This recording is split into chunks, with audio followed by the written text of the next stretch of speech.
Galinera, esse é meu canal Afros e Afins. Hoje eu trouxe uma lista de top 10 argumentos mais bostas da história das discussões inúteis na internet, para você ter sempre no bolso quando aquele textão ignorante começar a aparecer e você descobrir se você larga ou se você se envolve e responde. Em tempo de textões e discussões ávidas na internet o tempo inteiro, ficou muito difícil a gente saber dividir o nosso tempo e entender em que momento a gente deve ou não colocar nossa energia. Existem algumas discussões que realmente são importantes que a gente se envolva, participe, até pra gente colocar a nossa forma de pensar em perspectiva. Eu não sou contra de forma nenhuma que você discuta com pessoas que têm opiniões contrárias à sua. O que eu sou contra é a gente gastar tempo respondendo gente mal intencionada, desonesta e que realmente só tá interessada em causar e te irritar. Aí, garotas, a gente vai pegar esse tempo que a gente ia gastar os nossos dedos respondendo, vai hidratar nossa pele, vai ler vários livros, vai entender sobre a nossa condição social, política, como mulheres, como negras, a gente vai fazer nossas unhas, fazer uma bela vitamina de frutas e cuidar da nossa mente e do nosso corpo. Como eu sei que esse vídeo vai ser útil, já abre o WhatsApp, já abre o grupo do Facebook e já joga o link desse vídeo lá, vai ser importante, eu prometo. Ocupando a posição número 10 do top 10 argumentos mais bostas das discussões inúteis da internet,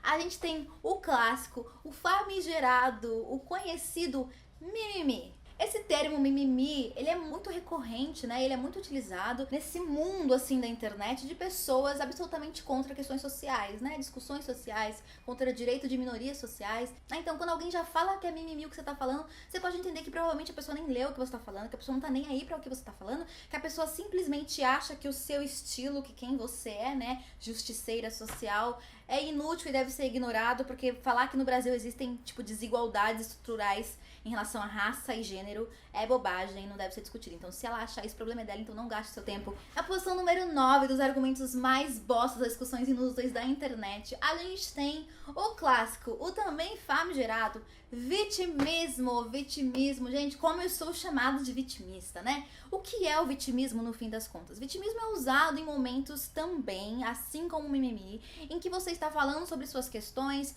ou que você está falando sobre problemas. Ele aparece principalmente quando você aponta desigualdades. Qualquer tipo de desigualdade que você apontar, seja de cunho racial, de gênero ou de classe, será apontado como vitimismo, né? Eu não tô dizendo que vitimismo não existe, eu não tô dizendo que a gente tem que tirar essa palavra do nosso vocabulário, porque eu acho que o vitimismo existe, ele realmente tá muito ligado a questões de personalidade. Existem pessoas que realmente são vitimistas, né? Que se vitimizam no sentido de tipo, ó céus, ó vida, as coisas só acontecem comigo, só dá errado comigo, etc, né? Porque uma coisa é uma pessoa realmente ser vitimista, ter esse traço que é subjetivo. Outra coisa é você chamar, né, de vitimista pessoas que estão simplesmente correndo atrás de demandas, de necessidades sociais, né, que estão apontando desigualdades, né? Quando uma pessoa te chama de vitimista porque você está reivindicando alguma coisa, ela simplesmente está muito incomodada em você ter tirado ela do Palácio de Cristal, em que ela acha que o Brasil é um país igual e é um país perfeito, em que todo mundo convive de forma plena e absoluta, né? O paraíso das três raças, aqui a democracia racial. Então, viu o vitimismo? Corre, menina, fecha a janela, fecha o post, bloqueia. Bloqueia também não vamos ser tão radicais, né? Bloqueia se quiser, eu tenho bloqueio, mas só deixa passar.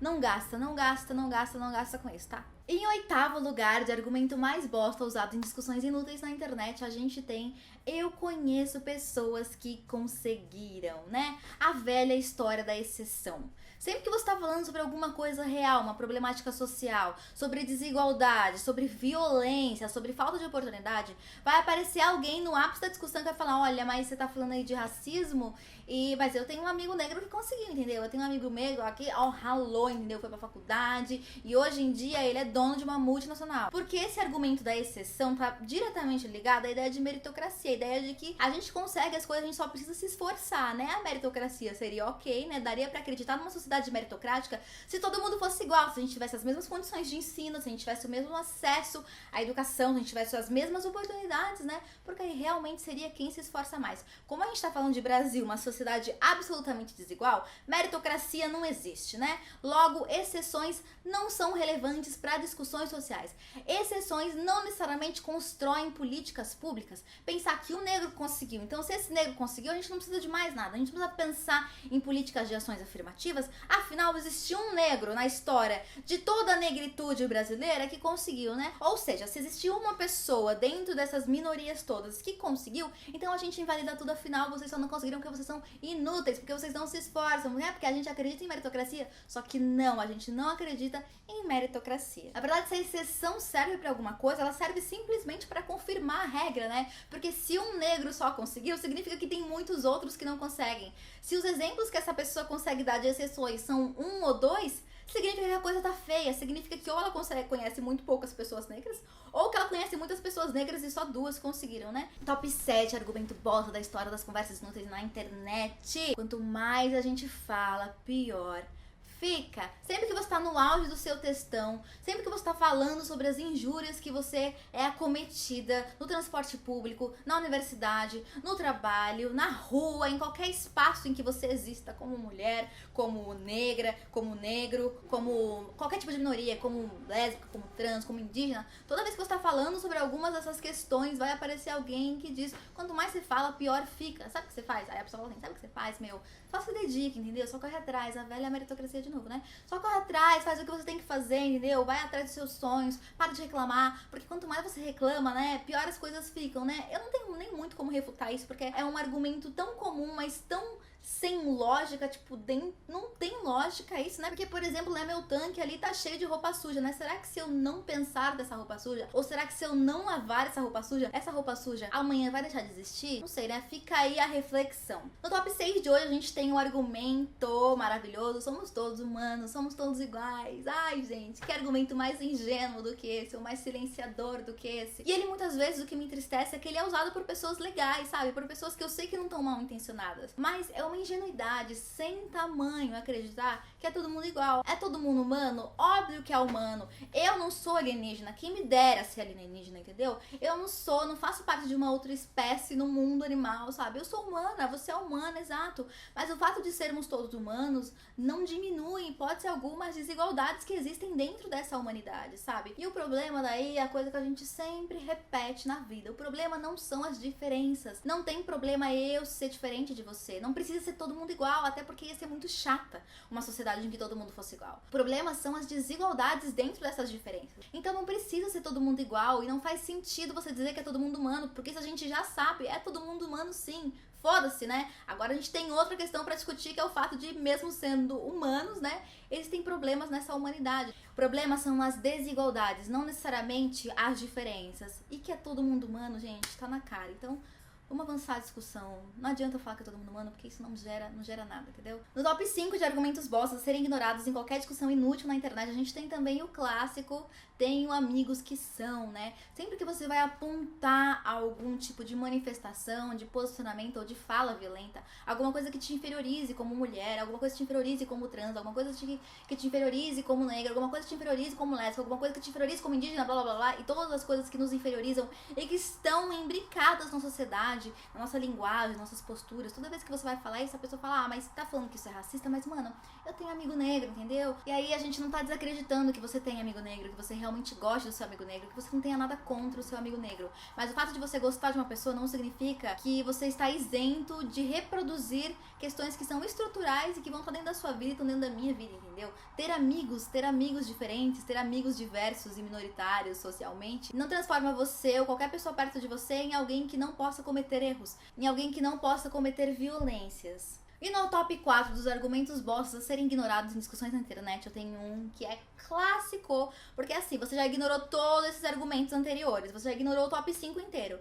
Aí você vira e fala, olha, eu não vou discutir com você porque eu não vou gastar minha energia com isso, porque você não está disposto a conversar comigo. Você quer causar, você quer me inferiorizar e você quer principalmente me irritar e me tirar do centro da minha sanidade. Aí a pessoa vem com o argumento clássico, você não tem argumentos, né? O você não tem argumentos é um grande truque, não caia nesse truque, é cilada, corre. É um truque usado para que você seja forçada a continuar nessa discussão inútil, que só vai te irritar, só vai fazer você desistir dos seus verdadeiros objetivos. Então toda vez que alguém disser, você não tem argumentos, se segura, respira, porque esse inclusive é um dos argumentos que eu mais odeio, porque eu só penso assim, querido, eu não tenho, não é que eu não tenho argumentos, eu tenho uma caixa de argumentos, eu tenho um carregamento, eu tenho um container de argumentos pra deslegitimar cada cada vírgula, cada artigo que você tá usando nessa sua frase absurda, né? Então a gente tem que se segurar, porque falar que você não tem argumentos mexe com o seu ego, né? Mexe com a tua constituição intelectual. Aí tem aquele povo falando, ih, não tem argumento, vai embora. Vai embora sim, vai embora porque as discussões são inúteis,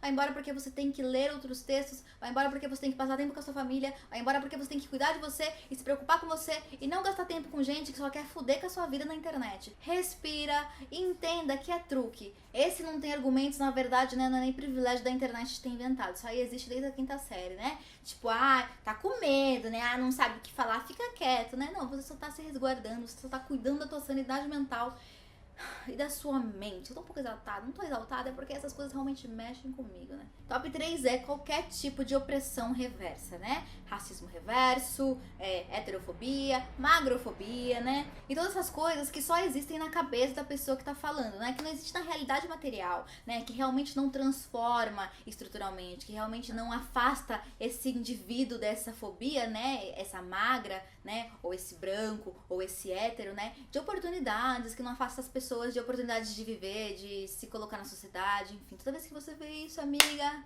corre, porque é necessário, porque a coisa realmente tá feia. Então não tem nem muito o que explicar, porque quando esses argumentos são tirados do bolso, né, a pessoa realmente não sabe mais o que fazer e tá dizendo que você, né, tá acusando ela de racismo reverso só porque, tipo, você disse que talvez pessoas brancas não sejam as pessoas mais vitimizadas do mundo e talvez as pessoas brancas tenham privilégios estruturais, né, aí quando você fala isso, meu Deus, racista reversa. E agora o top 1 e o top 2 são argumentos que eu escolhi de forma pessoal, né, assim, são argumentos, assim, muito mais voltados para as minhas questões, para as discussões que geralmente eu me envolvo na internet. E aí eu quero mostrar pra vocês, né, porque o top argumento, o top 2, né, dos argumentos mais bostas a serem ignorados em discussões inúteis na internet, que eu já falei essa frase várias vezes de várias formas, eu nem sei mais se é essa mesma frase, com certeza deve ser, negros escravizaram negros, ou Zumbi dos Palmares teve escravos. Você pode estar fazendo qualquer tipo de discussão, você pode estar falando de qualquer coisa, você pode estar falando,